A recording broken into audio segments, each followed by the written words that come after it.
रखिबी। एबे द्वितीय वचन मागुछि।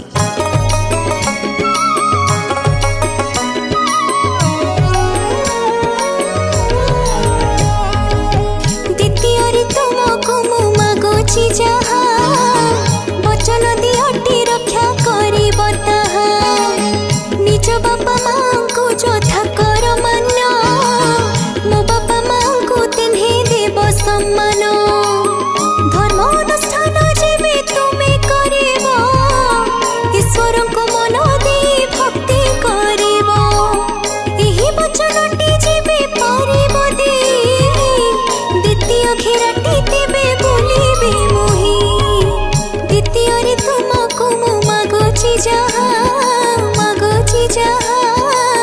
वचन दियटी रक्षा करिब ताहा हो करिब ताहा एक कथा रक्षा करिब तो। हाँ हाँ तमर एक कथा मु निश्चय रक्षा करिबी। एबे तृतीय वचन दियो।